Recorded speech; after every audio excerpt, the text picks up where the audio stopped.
We're live, apparently, gossiping about. So many of you, but now you're in good life.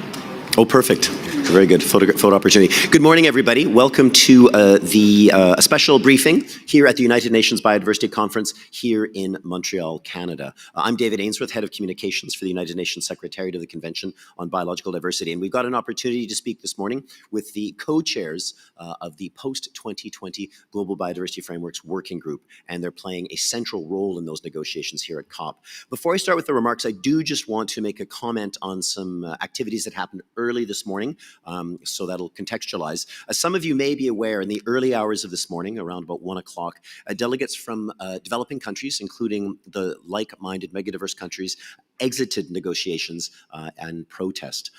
It'll be up to you to speak to the delegations themselves, but we can say that there remains a difference of opinion on a number of issues.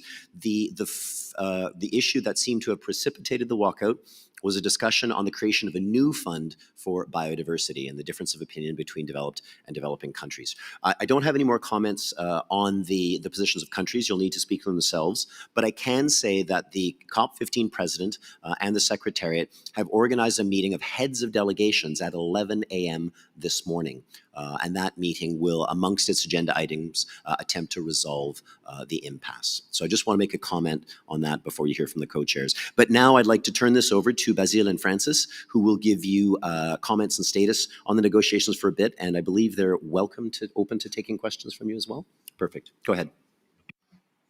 Thank you. And perhaps I'll start with a bit of a brief on where we are.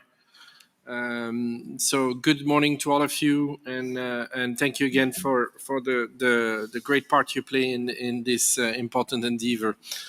So negotiation, basically Francis and I, we see this negotiation in kind of three different layers. At the bottom, there is the work we're doing with the negotiator and the contact group. This is progressing well. We are seeing engaged party willingness to do compromise. It's just a long and complex process. We need the time. We need the time to move through the discussion. Yesterday we cleared a few targets, and then those that we did not clear were well advanced. So I am, if we get the time, I'm confident that that layer of negotiation will be able to progress. The second layer is a number of issues that staff at the technical level are having trouble finalizing, and we will be starting consultation with head of delegation. And in those cases, those are still choice of words, issues like that, and those will be, we just need the time to do that. And then finally, the third layer are those top level issues that will need to be resolved by ministers. And we've created a list of those, send that to the presidency, and expect that the presidency will be leading on that. So this is not an easy process. We've been pushing very hard on delegates. One delegate qualified our leadership as robust yesterday. And but I think, generally speaking, the delegates in general appreciate that we're pushing them to move efficiently, and frankly, I am thankful and grateful for the delegate to tolerate our misbehavior at the front, trying to manage both the process, the emotion, etc., to get through the process. Francis. Yeah, thank you. Good morning, all. Just to add a few things in addition to what Co-Chair Basile has just talked about, as you could be aware, post-2020 is the major outcome of this COP, and everybody is looking towards that. Without it, then you would say we would not have had a successful COP. So we are conscious about that, and we will do our best to make sure that the post-2020 is delivered. As he has said, we are on the right track, and we think we are close to getting parties now to a level where they can move fast in making negotiations move faster. But there are other items also being discussed in this COP, which also affects the way we are scheduling our activities. You have discussion on resource mobilization.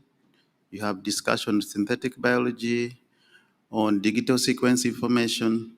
So this affects consideration of certain targets as we co-chairs have planned. For example, target 19.1 and goal D, we have to wait for and continuously collaborate with the contact group on resource mobilization. Synthetic biology affects the timing of target 17.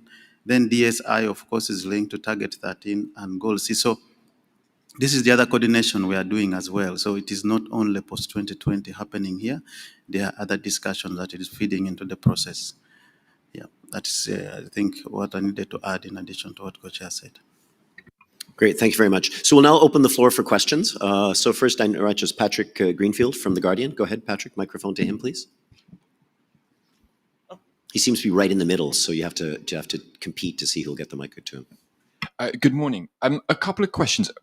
Francis, can you please explain a little bit what you meant by your initial comments? It sounded like you were opening the door to the possibility a little bit of there maybe not being a GBF, and you said that that's the most important thing here. That's what the success of this whole event will be about. Could you explain a little bit more about what you meant there? And then for you both, have you been told when to expect a presidency text by the president? Thank you. Could you come again, your question? You wanted me to... It seemed to be that in your initial remarks, you were saying that the post-2020 GBF is the most important thing here, but you were speaking in a way, it sounded like that could be something that wouldn't happen or that wouldn't be agreed here. Is that what you meant? That's what I'm asking. Or is that just a misunderstanding? I said, if you didn't hear me well, I said that is the most important outcome of this meeting, and that is all what we are aiming at, to deliver it at this meeting. We have already taken 4 years in this process, from 2019 to date. And I think we've had the opportunity to hear from parties, we have had the opportunity to consult, both physically and also during the time of the lockdown, we had these, virtual consultations. So basically what is left is for parties to agree on the content of the GBF. And yesterday, we were fortunate enough to have target 14, which is on mainstreaming. It is all clean. And there are other targets also which are clean. So we have to deliver this framework here. We have lost 2 years in terms of the time frame for the framework. We should have adopted this framework in 2020, but because of what nobody predicted or saw coming, we lost the 2 years because of COVID. So this is why everyone is looking at this COP as, when we deliver this framework, that is the ultimate measure of this COP. Yeah. And maybe I'll take the second question. At this point in time, the tool to negotiate the framework is the negotiation with parties. Our belief is that parties are willing to engage in good faith in negotiation, and that's the best way forward. If at some point parties ask us to do some drafting, we'll be ready to do it, but that is not the preferred way for now. Question from Melissa Serret from Radio-Canada. Hi, Basil, if you can answer in French to that. Vous dites qu'il y a plusieurs cibles qui ont... You've said that a number of targets have been cleared. On Friday, it was 4 out of 22. And regarding 19.1, what are you expecting from the ministers that are arriving? So 19.1, what are your expectations? At the end of the day, there are 3 linked stakes that are going to be negotiated at the same time. 19.1 resources, ambition, and in the first place, target number 3, and the planning system regarding accountability. So these 3 targets are those that are going to be reviewed by the ministers, the figures, and below the figures, you've got a number of details and words that we can negotiate at our level.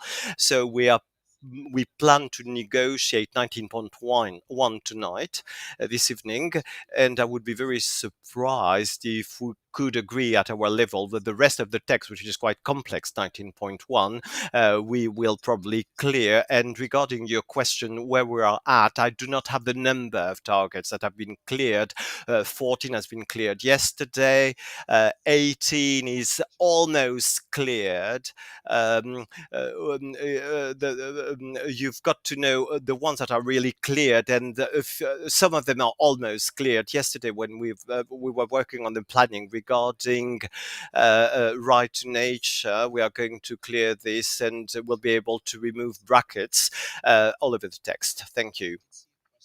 From, is that you, Perrine, over there? Yes, Perrine, yes, please.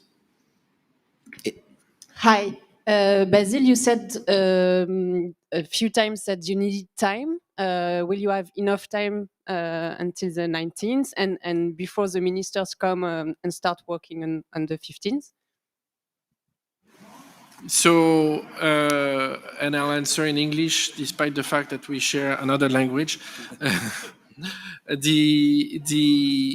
So we have 2 sessions today. Frankly, it's hard to do more than 2 sessions per day. Like the 7-8 hours of session is about how much delegate can do, and frankly, as much as Francis and I can do. We think with today the 2 sessions plus another couple days, we'll be in good shape. I think the trick is for us to find ways to have the ministers working in parallel, and that's why we started yesterday to do a triage of the issues. So there will be a list of to-do lists for the ministers, a to-do list for head of delegation, and our own to-do list for us, and they can all work in parallel. Thank you. I'll take a question in the 3rd row here, the gentleman in the North Face jacket. Good morning, Emilio Godoy, Enterprise Hadis and Earth Journalist Network. In the ocean scheme, would you expect to include both national waters and high seas? That's an important question, and one that is relatively technical. I'll give you my interpretation of the relationship between the various instruments. The CBD set targets, and then on land, those targets are implemented by national government. So the authority and the instruments that lead to protected area, etc., reside in national legislation.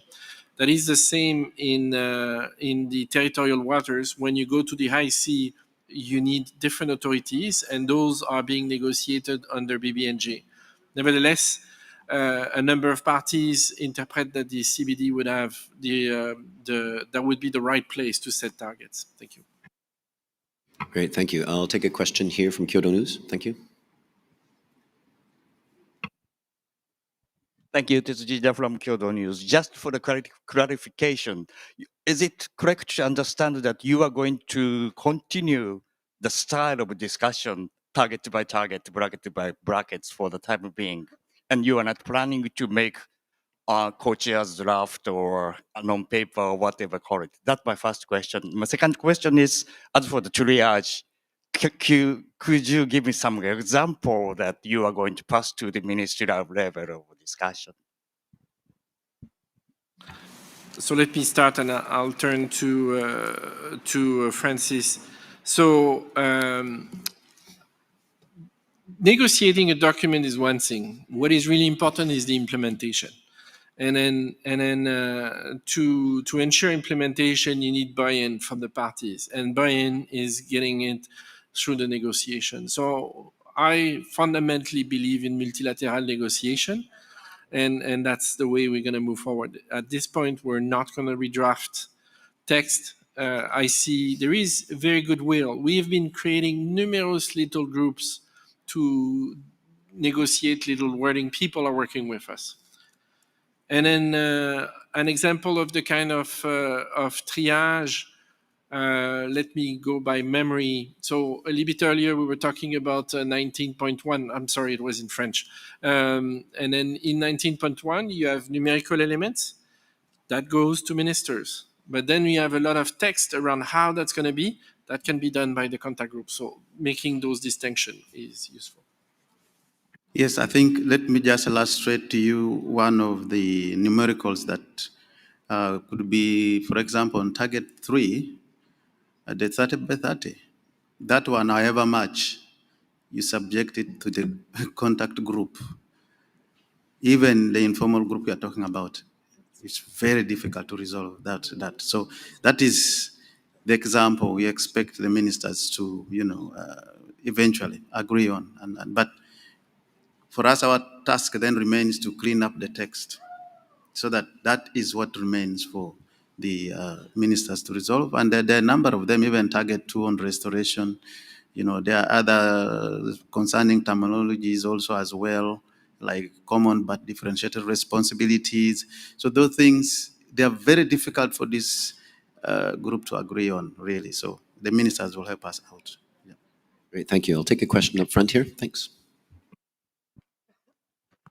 Thank you. Gloria Dickey with Reuters. I'm just wondering if you could provide an update on the discussions around resource mobilization that happened last night. It sounded like things did not go well with developing countries, as well as discussions on canceling out harmful subsidies. Thank you. I can talk about the discussion on target 18 on subsidies. I cannot talk about what happened in resource mobilization because I was not there. So on subsidies, the discussion on target 18, the discussion are progressing very well, in that sense that we have almost completed the negotiation of the text. So there was good spirits of collaboration and compromise on that target. I think just to perhaps touch a little bit on the question of resource mobilization, much as my coach and I were not there, but this, as I said earlier, it links to target 19.1, because what is going on there has to feed to target 19.1 and vice versa. So I think the key point that is being seen here is the level of resource envelope that is going to be available for implementing this framework. Because as his co-chair said, you can adopt a framework ambitious as it could be, but if it is, you are not clear, you are not very explicit on how it is going to be funded, then it could just be there. It is not. It is nicely written, everything about it, but implementation may not go to the level needed. So I think delegates are trying to see how we now move into implementation with the required level of resources after the framework is adopted. So the difference we are having with the development of GBF this time round compared to the strategic plan for biodiversity 2011-2020 was that for the strategic plan for biodiversity 2011-2020, we first adopted the text and then started the thinking of resource mobilization later. And that cost implementation as well, because it took years, people were negotiating in COPs about how to fund implementation of the strategic plan, and largely it was underfunded. So this time around, we said the post-2020 Global Biodiversity Framework should be a package that will have other aspects to it. You are talking of capacity building, you are talking about resource mobilization, a number of other facets around it should all be done at the same time, so that you don't, again, take a lot of time doing resource mobilization when actually you should be going into implementation. And I think that is where the discussion is going to move a little bit very intense here. Okay, thank you. The next two questions, first from Reef Reporter and then from Radio Canada afterward. Whoops, wait for the microphone, please.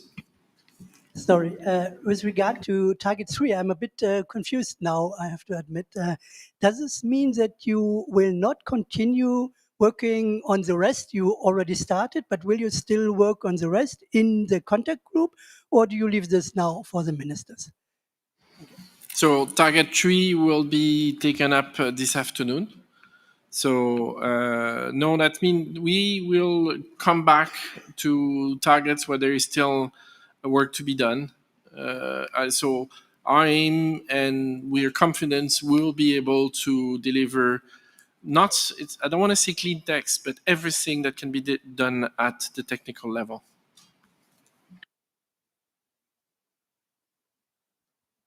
Étienne Leblanc, Radio-Canada. Monsieur Van Hove, la question est pour vous. The question is for you, Mr. Van Haver. You said that yesterday the emerging countries that left in negotiation on the Article 19.1. What is the gap? What is the size of the gap that separates these parties? Just to be clear here, the discussion that we had here is with the group of contact of resource mobilization. Here we had the link on the discussions between 19.1 and discourse and the resource mobilization. Within the GBA. And there's a relationship between resource mobilization and the targets of the framework. So just that's a clarification, but I'll still turn to the co-chairs to answer. Thanks. Tout ça, c'est un peu toujours un peu compliqué de comprendre. This is always complicated to understand the structure of negotiations. To put it in a simple way, the strategy of resource mobilization is the how are we going to do it? What will be the financial engines behind? So what we did here in the GBF is the what the figures are needed. The text part will be much shorter and much more important, of course, but this is why where my intention here or my expectation is that through the discussion we will try to simplify as much as possible the target 19.1. These items are very important still, but at the same time we will have a clear distinction between both elements. Back, she's been very patient with the orange mask. Thank you very much. I'm Julie Beate Reimer from German National Radio Deutschlandfunk. Talking on the harmful subsidies, is there still an explicit reference to pesticides and nutrients in the text? So pesticide and nutrients are taken up under the targets on pollution, which is separate from the target on subsidies. And at this point in time, there is negotiation, and there is the nutrients. I think it's clean text, and there is still discussion on how we would be characterizing the pesticide. Thank you. Gentleman in the rust-colored sweater over there, thanks. Hi, James Deneen with New Scientist. Basil, you mentioned that there's a list of high-level targets to be decided by ministers that was submitted to the presidency. Will that list be publicly available anywhere? Frankly, those are internal documents. I'm being pretty free in talking about those. And you will see in the work, it will be pretty evident in the work of the president, of the ministers in their agenda. I expect will be reflecting that list. Okay, do we have questions? Oh, there's none on this side of the room. We come over here. I won't take a repeat one. I'll go to someone who hasn't asked a question yet. Thanks. Yeah, Alexandre Schills, Le Devoir. Monsieur Van Haver, est-ce que c'est possible à ce moment-ci? Mr. Van Haver, is it possible now to reach an agreement on the 30% target of protection by 2030? Do you think it is possible to have a discussion that will go over the COP15 in this sense? We do not have any certainty. This possibility still exists, but I haven't heard anyone that said that they do not want an agreement.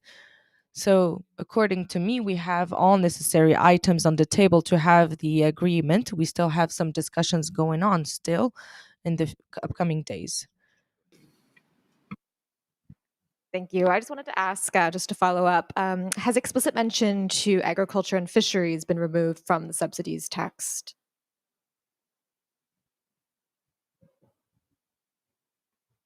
There is, like I can't remember. I can't answer your question. I would need the text in front of me. I think what is important to remember that is those agreements, they can have long lists with many sectors, and as much as you negotiate, you will always forget a sector. So it's probably my advice to parties when they get into those long list negotiations is that don't worry about the list. Keep them in your mind. We can put them in definition, in glossaries, in footnotes, but the text has to be right in terms of qualifiers, what you do, you don't do, etc. So that's the kind of advice I give them. Great, thanks very much. I think we've got time for a couple more questions. I don't see any more hands though, so it looks like you've answered everything to their satisfaction. Oh, we have here. I'll take a question up front. Go ahead, please, and then maybe we'll go back to New Scientist after that. Thanks. Thais Gadalara from Canal de la Ciudad. Just a quick question. When do we expect to see new text?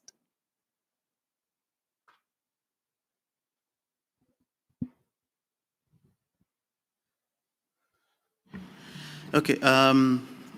As we told you, we are making progress with the discussion. So non-papers are being produced, and as the discussion progresses, so you need to check on the website to see the non-papers that is coming up, because basically with what we have already considered, it is being published. You can find that on the website. But again, that will be further still looked into before you get what you're calling the very final text of it.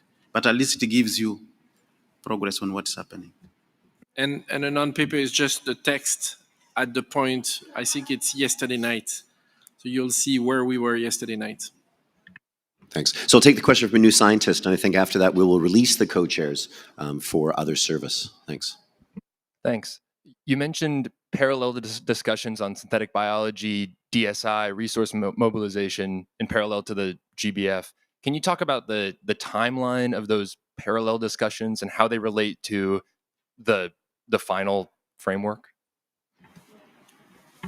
Okay, Michael shall add, but you know, sometimes you can set up a timeline.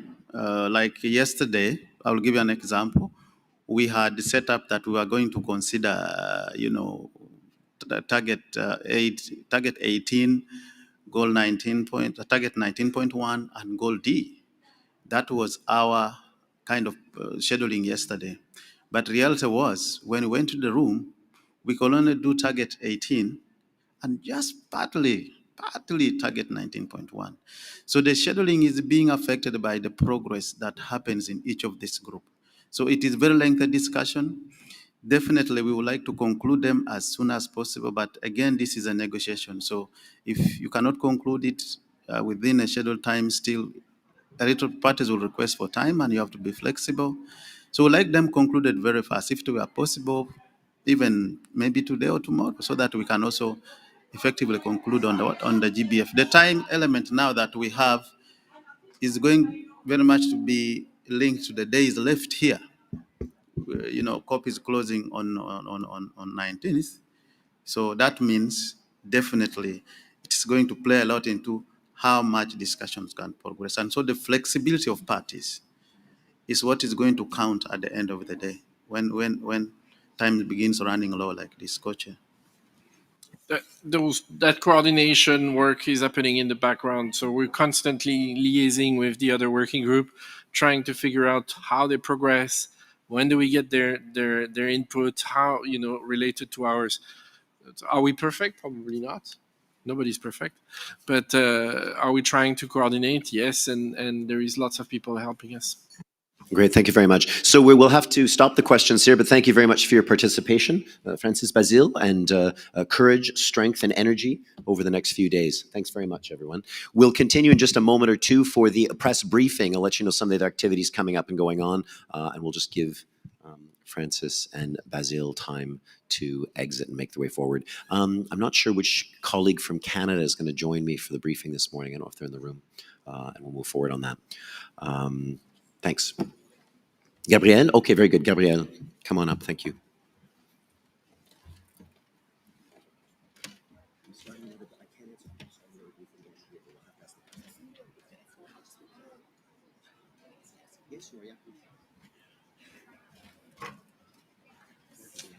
You don't have a nameplate, do you?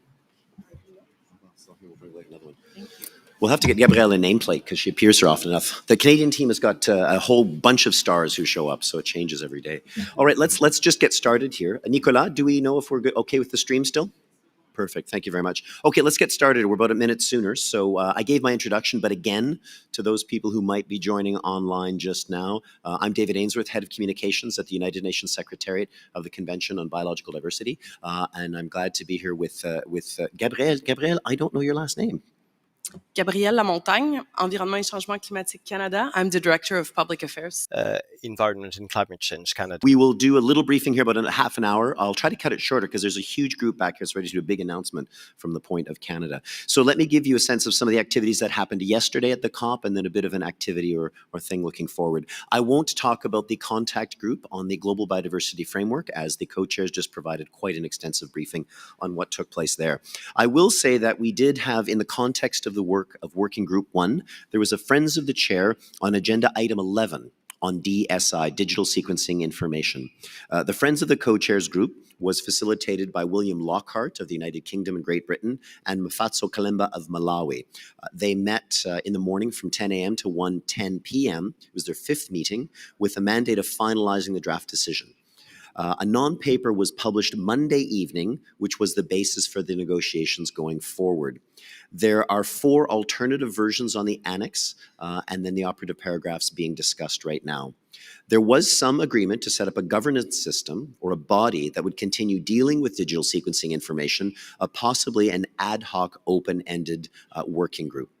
There was no agreement on whether this group would be to further look at policy options or for determining details of a multilateral mechanism that will be established at COP15. So that question remains to be discussed for the terms of reference.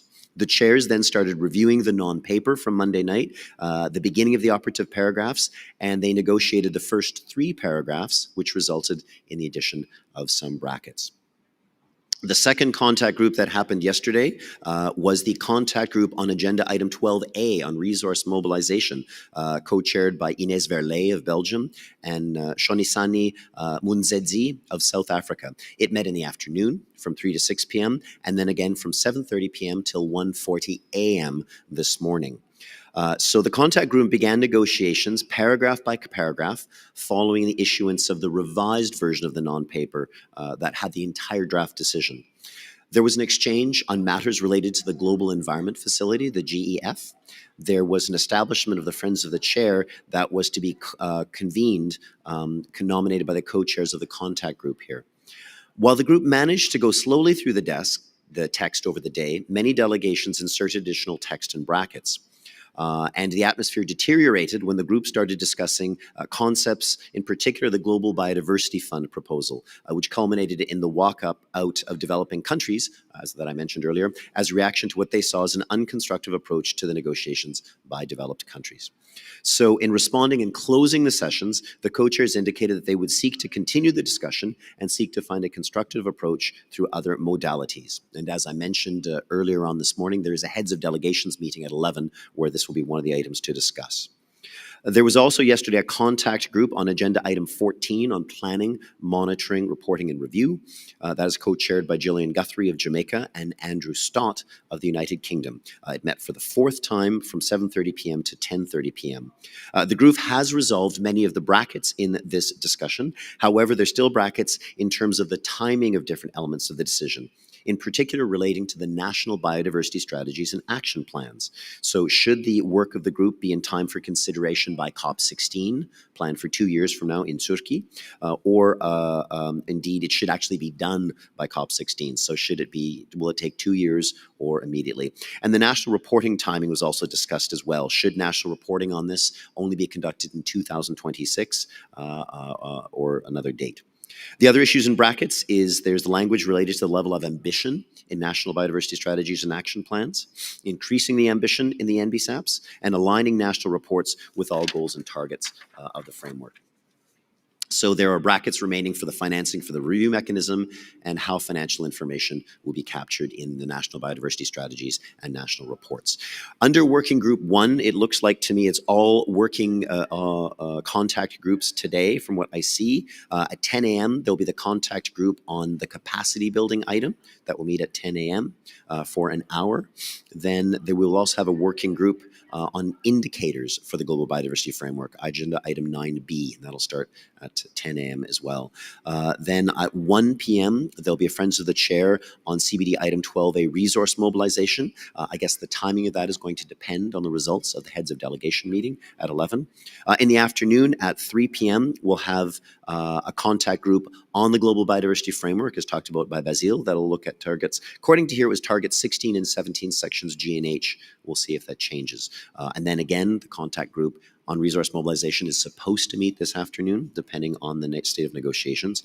And then the night sessions tonight, a contact group again on the Global Biodiversity Framework starting at 7:30, and then the group on digital sequence information will continue.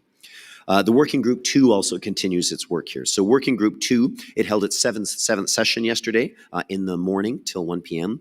The chair, Helena Jeffrey Brown of Antigua and Barbuda, opened the session and invited the co-chairs to report on the progress. We got reports then from the contact group that dealt with marine and coastal biodiversity. And the co-chair, Ms. Mary-Mary Jérémy of the Seychelles, reported on the third meeting of the group. 2 non-papers were made available for the contact group discussions.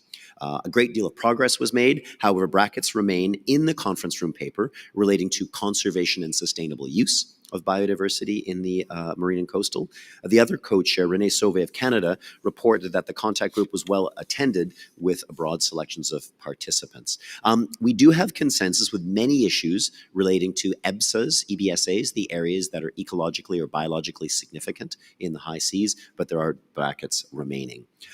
There wasn't very much time, so the group shifted its focus to developing new text on the intersessional work on the topic with the hope that they can finalize these discussions at COP16.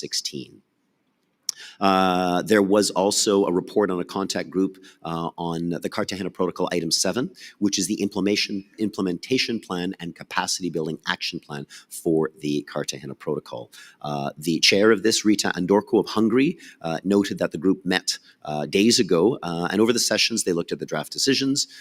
Brackets are resolved in both plans, so the capacity building and implementation plans have no brackets. However, the draft decisions for that have some brackets to look at as well. So they'll look at these issues when they discover the question of the financial mechanism on the Cartagena Protocol. We also had a report on the contact group on invasive alien species under the convention. That's COP item 21. So the facilitator, Senka Barodanovic of Bosnia and Herzegovina, reported that the group met on the 10th of December and completed its work by resolving all bracketed text.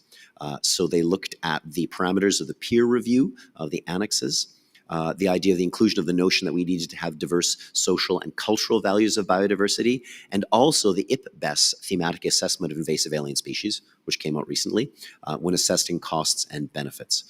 So they'll be looking at that as well. There's also a question of collaboration with the World Tourism Organization in relation to the management of invasive alien species. And then they also got a report from the co-chair on COP item 15A, which is IPBES, the Intergovernmental Panel on Intergovernmental Science and Policy Panel on Biodiversity and Ecosystem Services. We need to make these names shorter. I'll just call it IPBES from here on in. The group met on the 10th of December, and Janina Heim of Germany made a report. There was great progress, and we have a clean version of the text relating to IPBES. Hezekiel Benitez, who is the chair of our subsidiary body on science, and as well as Anne Larigauderie, who is the executive secretary for IPBES, participated in the session and responded to questions. So the brackets are lifted in this document, and it's ready to go. Maybe just another comment is that from the COP, we provide directions and recommendations of actions that guide the work of IPBES in its scientific assessments going forward. The chair looked for, introduced CRPs for consideration, the one on IPBES, the one on the invasive alien species, and one on agriculture. So IPBES and invasive alien species are ready to be adopted next. So an L document is prepared for the next time the plenary meets. At COP item 24 on agriculture, there was a lot of discussion as well. So that is not yet resolved. Some small groups are met to resolve outstanding issues in paragraphs 5 and 9, and also some paragraphs in the annex as well. They couldn't resolve that as well. So in other words, that they will stop on the CRP, park it to the side, and they'll have a discussion to move forward later on. The discussions on EBSAs, it was completed, so that will be prepared as an L document as well. So that'll be ready to be adopted later on. And then also the question of the sustainable use of marine and coastal biodiversity. So that has some more work to do. They finished their session at 13:14. So today under working group 3, let's see here. Oh, sorry, we had a discussion late last night on a contact group on synthetic biology. That continues. There was a discussion on biodiversity and climate change last night, and that continues as well. There will be a discussion today on the Nagoya Protocol on the question of specialized international access and benefit sharing instruments in the context of Article 4, Paragraph 4 of the Nagoya Protocol. And so these are special mechanisms that deal with unique conditions of access and benefit sharing relating to certain sectors, including research and health. And then that'll be happening today, this morning. And then we'll have a Friends of the Chair on Biodiversity Health that's also reporting today. Today is Finance and Biodiversity Day here at the COP. So for the first time ever, we have an entire day devoted towards the question of engagement with the financial sector as well. This provides a unique opportunity for the global financial community to engage in discussion, share perspectives, and communicate on their action, achievements, and commitments related to the integration of biodiversity within financial decision-making. The event today will include plenary and breakout sessions with representatives from the entire breadth of the financial landscape, policymakers and regulators, financial supervisors, and central banks, also public finance, and a number of actors from private finance as well. These discussions and debates will explore the linkages between the draft post-2020 Global Biodiversity Framework and the financial system and the economy, as well as looking at a plan of action for supporting implementation of the Global Biodiversity Framework. This will include a focus on the enabling conditions, the mechanisms, and opportunities for the alignment of financial flows with the vision of the framework. And this will also be an opportunity for negotiators here at COP15 to interact with and reflect on their roles and responsibilities of the financial sector participants in implementing the Global Biodiversity Framework. That's ongoing and will be happening over the course of the day. Let me just also report that tomorrow will be the beginning of the high-level segment of COP that takes place the 15th, 16th, and then halfway of the day of the 17th. Later today, I'll be providing the program for these days to you by email. I also hope that I can share the list and timing of speakers, but that is being negotiated even to the last minute, so we'll see if that's available. Media will have access to the session. Certainly there will be coverage from the Eurovision host broadcaster feeds. Physical access is limited, and so we will be working on a system to allocate spaces with a view to allowing as much equality of access to as many organizations as possible. I will be sending an email on this and finding out how we can hand out these credentials as well later tonight. I hope, if I have time, I may try to do a briefing, but today's a very, very busy day otherwise. That's what I have for today. Because we are a little bit late here, and I'll then let Gabrielle go, but before I do, just noted that there are a number of press conferences happening today. Gabrielle will talk of some of the announcements made by Canada, and there'll be others. So thank you. Gabrielle, the floor is yours. Merci, David. Thanks a lot, David. So first of all, in a few minutes at 10 o'clock this morning, Minister Guilbeault is going to make an announcement regarding Park Canada, the national park in the watershed of the Seal River. So if you want to stay, it's going to take place in a few minutes. Otherwise, at 4 o'clock later on today, Mr. Guilbeault will have a joint statement with the government of Yukon. This is going to take place in the Canada Pavilion. So this is going to be after the statement at 4:45. Minister will be free for press and media at the Canadian Pavilion. So today at the Canadian Pavilion, the theme is Indigenous knowledge. So if you want to know what's going to know, they are going to talk of the Caribou, of languages, conservation, Indigenous conservation, the Red River, how to improve biological diversity, and of course protected areas in marine and coastal areas. So maintenant, Two announcements by Minister Guilbeault of Environment and Climate Change Canada. There's one in a couple of minutes at 10 o'clock for Parks Canada for the Seal River. And then we also have at 4 p.m. today at the Canadian Pavilion an announcement with the government of Yukon. The Minister of Environment and Climate Change Canada will be available for a scrum after the announcement at 4:45 at the Canadian Pavilion. The announcement is at 4, and around 4:45 will be available for a scrum in front of the butterfly pictures at the Canadian Pavilion. The Canadian Pavilion today is Indigenous knowledge team, a lot of events regarding caribou in the Columbia, language pathways to conservation policy and practice, Red River Métis improved biological diversity, and also Indigenous protected and conserved area in marine and coastal waters. Just note that Environment and Climate Change Canada is sending every day a daily highlights of what happened throughout the day with a quote from the minister, a quote from whomever within COP15 events, a picture of the day. This is sent by our team. If ever you're not on the list and you would like to be added, please come see us after this. Great, thank you. Thank you very much. Maybe just before I take questions, I will note some of the press conferences because I'm realizing you should be highlighted. So there's the event mentioned by Gabrielle that's happening at 10. At 11 a.m., the Worldwide Fund for Nature will do its daily briefing here. At 11:30, the Campaign for Nature and National Geographic Society will have a press conference entitled Progress on 30 by 30, What to Watch For.